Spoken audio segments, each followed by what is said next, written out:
Hi everyone, welcome to Insights with Lily Zhang全媒体 Europe. Today I'm going to talk about, some not very good stuff economically. You probably already feel that. Are we heading to the deflation spiral? 2 months ago, I already predicted what we're going to facing us in the future. That was in May. Was going to be depression, deflation, and destruction. Although I already think we are in a big depression and destruction, I'm not going to say too much about that. Although I feel there is a Cold War just happening, and maybe some smaller scale hot war happening, maybe around Taiwan or South China Sea. But today I'm going to talk about deflation, because you might already feel that it's already affecting you and our daily life and our daily business. I'm in Germany at the moment. From the news, I already see, even from my personal experience, I can see and I can feel the depression and deflation pressure. Recently, Mercedes-Benz, the group company called Daimler AG Group, they just announced last week, actually, they're going to sell quite a lot, three of their manufacturing plants in France, in South America, and in America. Also, they're going to have move some of their parts to China. Yeah, Daimler, I'm just using Daimler as an example, because they're going to quite a lot job cuts. They just announced they're going to sell the manufacturing plants in France and also in Brazil, because they invested 145 million euro 4 years ago in Brazil. But Brazil's situation is not good at all at the moment. We all know they are number 2 on the coronavirus most infected country list, and also their social and economical situation is very unstable at the moment. So Daimler decided to close its Brazil manufacturing plant. Also, they're going to sell their United States and Mexico manufacturing plants too. Of course, Daimler is not only one manufacturer cut their jobs and closing their factories. Many other car manufacturers like Audi, even BMW, VW, Ford, all over the world, car manufacturers cutting staff in thousands, hundreds and thousands. Jobs lost. And in Europe, German car manufacturers facing another pressure from EU Parliament, because they have the rules for emission, and also they're facing the pressure to change to electronic cars. That's why famous car manufacturers like Mercedes-Benz, BMW, and Audi, they all cut their jobs and closing their factories. So that's pretty much the trend. On the retail side, I can clearly see when I go to especially some smaller town centers, little cities, I can see it's almost like ghost city. In Europe, many smaller cities, little towns, their old towns are the city center. Also, they are the tourist center and retail center as well. So, but because of coronavirus, those little towns and little cities suffer a lot, because tourism definitely suffered, and also retail, restaurants and food and beverage industry, events industry, that's all almost dead. So those little towns suffer, the economy suffer dramatically. When I go to some smaller German towns and cities, I just see most of the shops are closed. And before that, they closed because of the lockdown now, because in Germany the lockdown already opened up, but we don't see people go back. People just don't spend their money. So that's the current situation. That's why, according to German Food and Beverage Association, this sector, their revenue profit down like 50%, and hotel and hospitality industry revenue is down 50 to 70%. German economy, for the first time in 20 years, get into a recession. Germany is the strongest economy in Europe. I can imagine other countries like Italy, Spain, Portugal, Greece, Cyprus. Their industry more focused on tourism and service industry. Germany is a manufacturing-based industry. For those countries, their major industry focused on service industry, they're going to suffer dramatically. That's why last week, European Union just passed the budget, 1.8 trillion euros to combat the coronavirus. 1 trillion of that is the 7 years budget for economy stimulation, but 750 billion euros is for they call that coronavirus fund for the immediate support of coronavirus impact.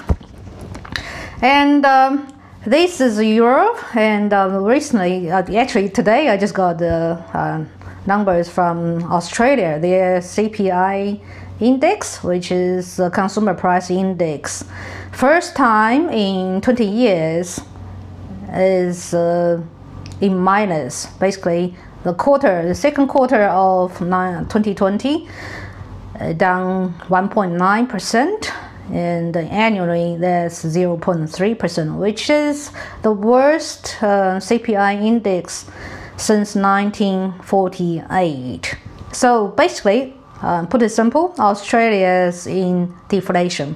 Well, Germany, Europe already in deflation, and Australia officially in deflation. That's the worst situation for Australia in 40 years. Back to America.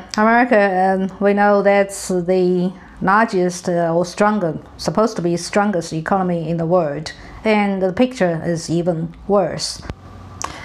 According to Deloitte's America economy second quarter analysis, America's CPI has done 16% in second quarter. That's very dramatic. Let's look at this chart. The real consumer spending has done 16%, durables down 53%, and household wealth has done like 30%.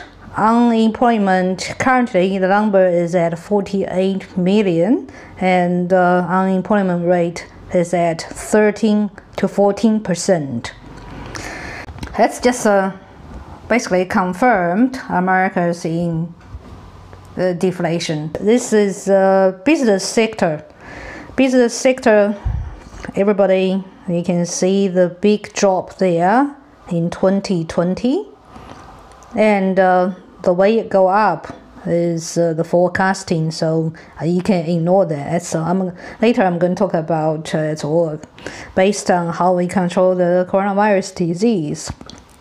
So from this chart, you can see corporate profits, which is the blue line, it's down almost 37 to 13.8%.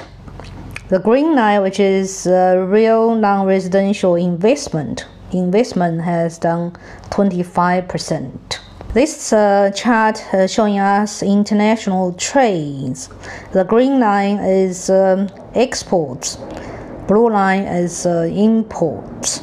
You can see the green line, exports, down 15 to 16%. Exports, pretty much the same. Export is even worse. It's down like 17 to 18%. This is current level, 2020 second quarter.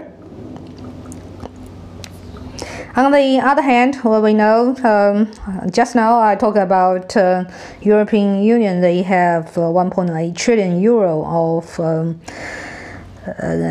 budget. United States, we just know currently they have 3 trillion US dollar stimulus package.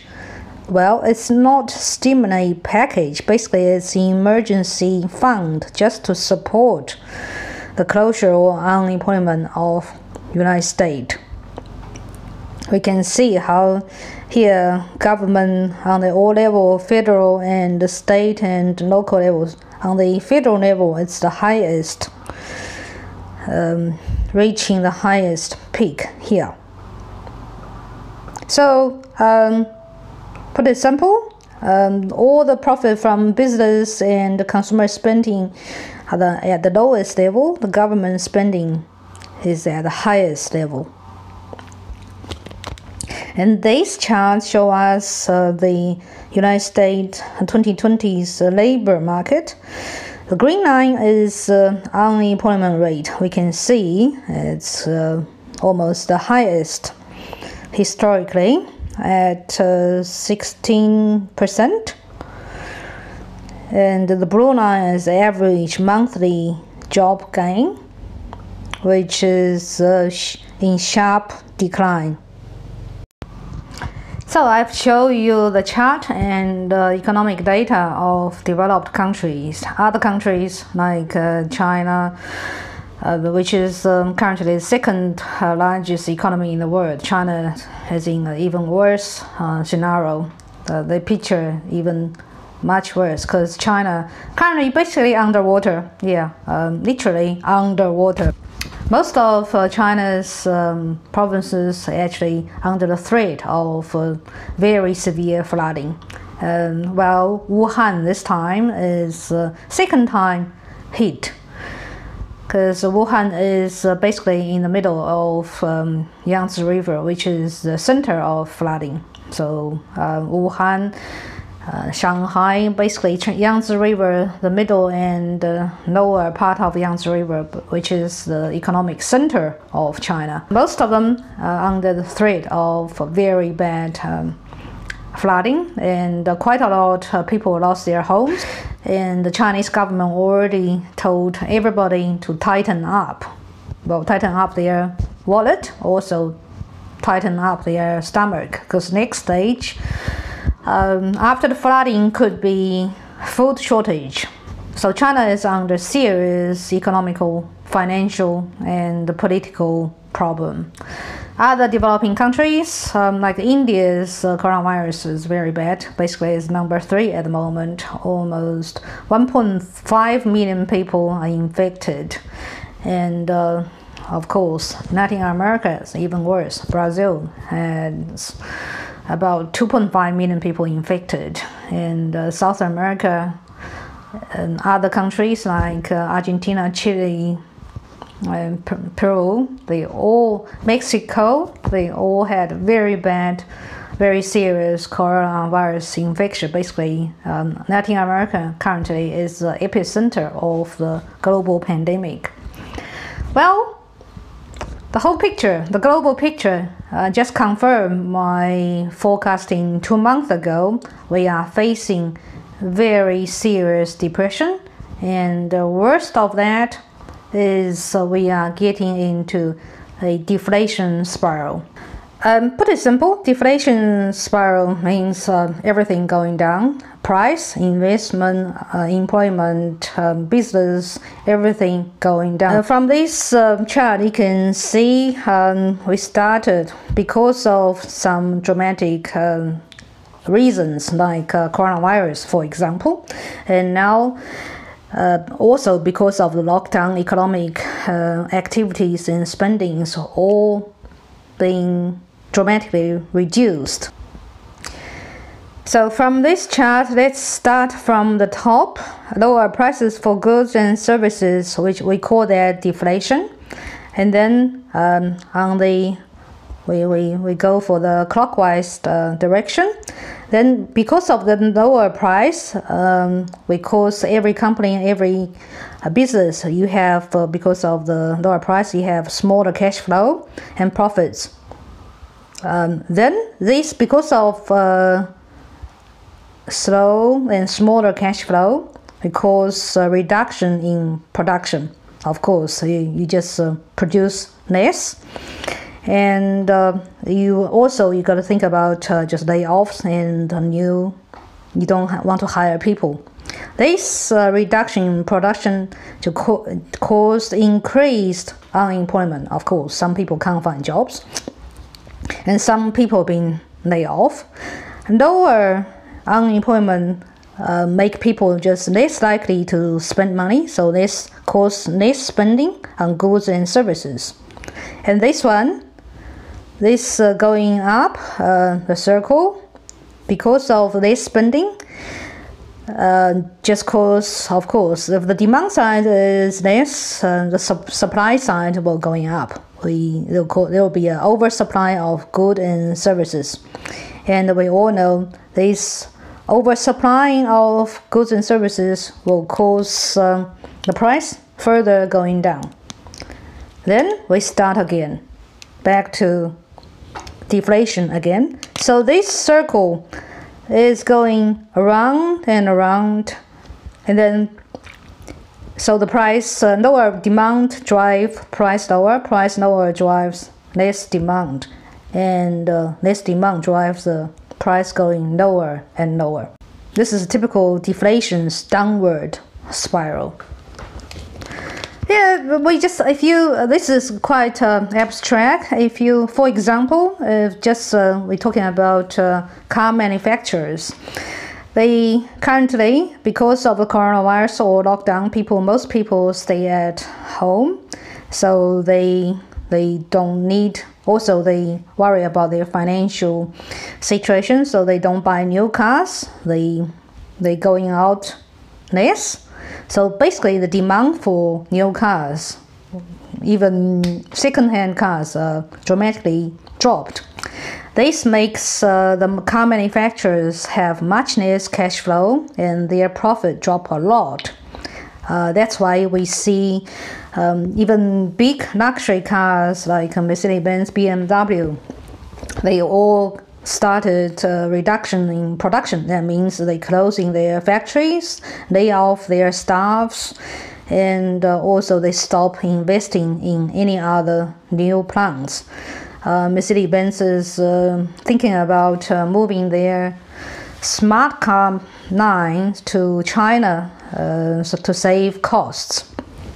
Of course, one of their largest shareholder now is Li Shufu, who is the billionaire of Geely, Chinese billionaire. So maybe that's his idea as well. So basically move Mercedes-Benz smart car line, production line to China to save cost. So we can see the car manufacturers, they close their factories and lay off their staffs. This basically, of course, there will be hundreds of thousands of car manufacturing employees being laid off, so they are unemployed. You know, car manufacturing industry in Germany is a big industry, about 20% of their GDP. So there will be large unemployment in car manufacturing industry. So this will cause lots of people can't spend money or have no money to spend, which is this circle, less spending on goods and service. That's why we see Germany's retail and the hospitality industry all suffer a lot, because quite a lot of people lost their jobs and they can't spend money. They also travel less. So people spending less, and less people have money. That's why they don't spend any. Well, from car industry, people just don't buy cars, which cause oversupply of cars, especially new cars. This oversupply of cars will further drive the price of the cars going down. And this is a circle of deflation. And if the situation doesn't improve, this circle will keep going, this spiral will keep going down. I've explained an example of deflation spiral, and you probably already feel that. I'm not sure which industry you are in, but if you are in car industry, in service industry, in restaurant, retail, you will see this circle happening. And also we've already, from all these economical data, we already seen this. Currently we are in the serious deflation stage. And is there going to be a downward spiral? My answer is, it's not a good news, but my answer will be, it all depends on how we control the pandemic. Well, currently the picture doesn't look very promising, because although in Europe, especially in Germany, the control of pandemic is very well. It's going down, it's pretty much under control. But globally, the picture doesn't look good. Currently, there are nearly 17 million people confirmed infected. In the United States, there are about 4.5 million people infected. Brazil, 2.5 million. India, 1.5 million. And then after that is Russia, South Africa, and also South America, Peru, Mexico. They all, I've seen their chart. The curve hasn't been flattened like Europe. Even in Europe, the picture doesn't look very promising, because currently Europe is pretty much, within Europe, it's pretty much open up. People, especially now it's summertime, European holiday time, so people are going for holidays. But because of this, there's a fear Europe is facing second wave of coronavirus infections, because there are quite a lot of hotspots, especially in tourist hotspots like Spain, Ibiza, Mallorca, and even in Austria. Austria actually has done very well for their control of the pandemic. But recently, because of the holiday season, even in Austria, the coronavirus on the trend to increase. In Germany, most of that is under control, but current 2 weeks, the trend is going up. In UK as well. So most of the cases return from holiday places like Austria and Spain. So the European second wave of the coronavirus, so one is caused by holiday season. People travel more, especially holiday tourism hotspots, and bring cases back home. On the other side, it's quite a lot of people started partying in public places, especially because quite a lot of restaurants, hotels, and bars, although they probably open up, but some smaller ones, they probably close forever. And also there's quite a lot of limitations to go to bars and restaurants, and some of them not even open. So many people, especially young people, they start partying in squares, in city squares. In Europe, there are old city squares, very nice, large open plaza in central city, and all on the street. So that's why we've seen recently quite a lot young people partying all night in open plaza and also on the street, and causing some social riots as well, because people getting drunk. So 1 month ago there were even some Black Lives Matter, that kind of protest, but recently that's more caused by partying, young people partying on the street, also in town center squares. So when people getting drunk and they start fighting each other and causing police involved, and then they start fighting with the police. That's why recently we've seen quite a lot happen in Stuttgart and even in Frankfurt. Just partying young people clash with police, And also, because of large amount of people gathering together, partying together, drinking together, and they started the coronavirus spreading again. That's why we see currently quite a lot of coronavirus in Europe are young people, and in even serious critical cases and death cases. So we can see coronavirus doesn't just affect older people, they affect young people, even children. And it's just a simple message to everyone. Coronavirus still there. It's not seasonal. It's not flu. You just get it in cold winter time. You get it in summertime. Like you get it like India and South America, they all have very hot weathers, but they get it in summertime and they get it in wintertime. And Australia, we already know, Melbourne's had a very bad second wave too, and the city is getting into lockdown again. And in China, even in Beijing and Jilin, some big cities, they have experienced second wave. But for China, they don't report any new cases. They just report it as flu, so we don't get any real numbers. So from the global picture, the coronavirus, just like WHO already announced, it's far from under control. The pandemic is still seriously there. Well, some experts are arguing, is this the second wave of coronavirus or the first wave hasn't been under control?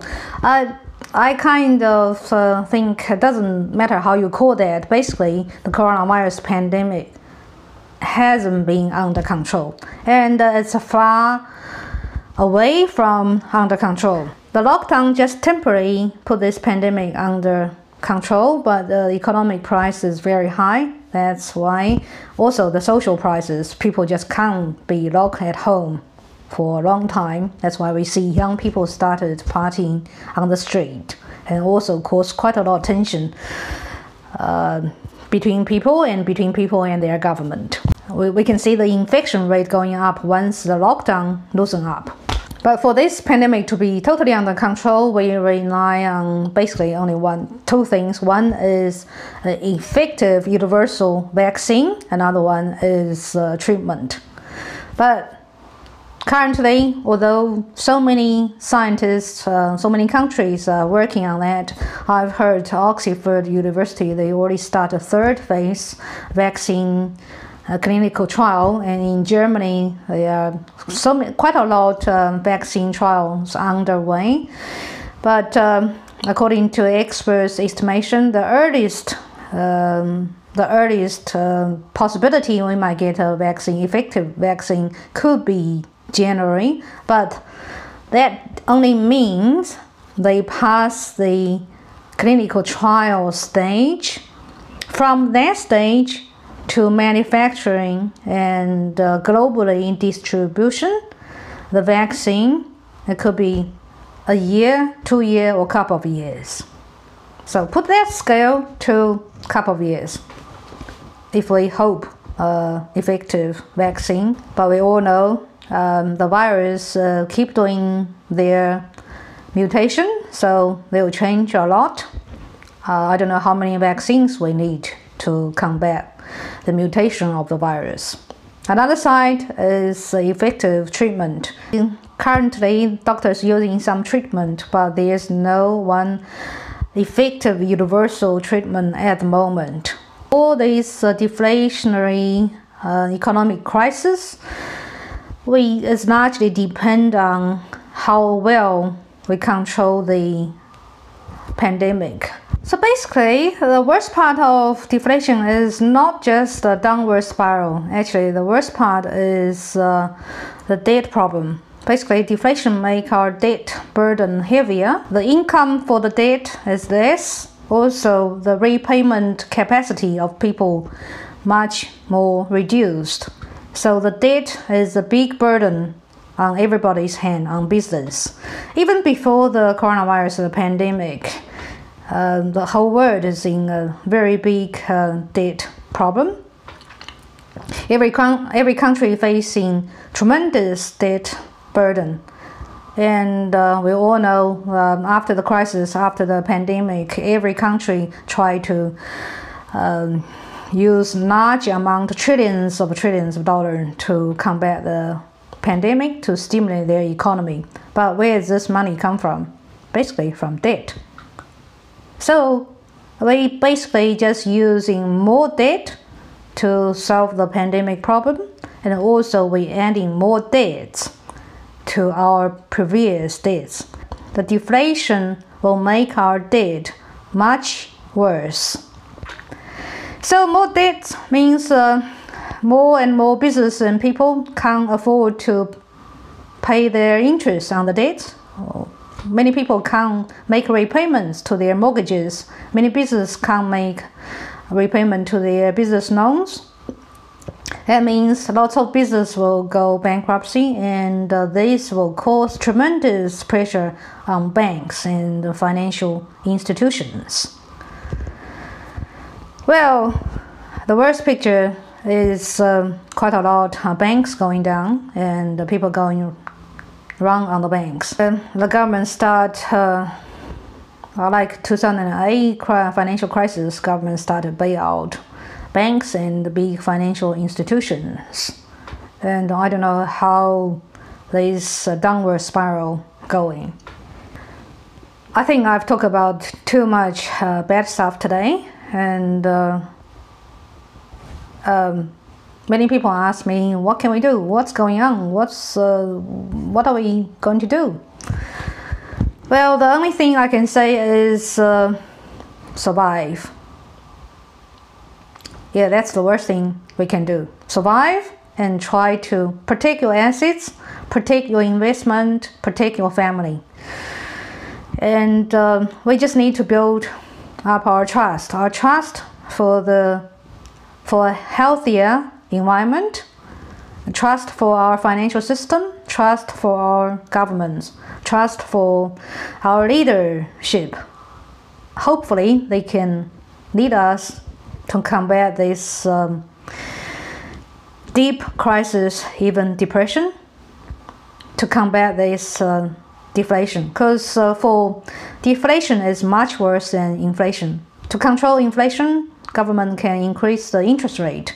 They can get the inflation under control. But for deflation, they don't have many tools to use now because the interest rate already very low, even negative, so they can't go even further lower.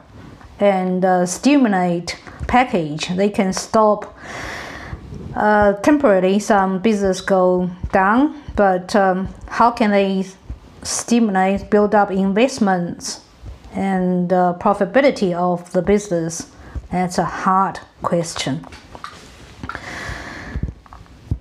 So that's why my message is stay alive, try to be happy, and to survive this crisis. I wish you all the best. Thank you for watching.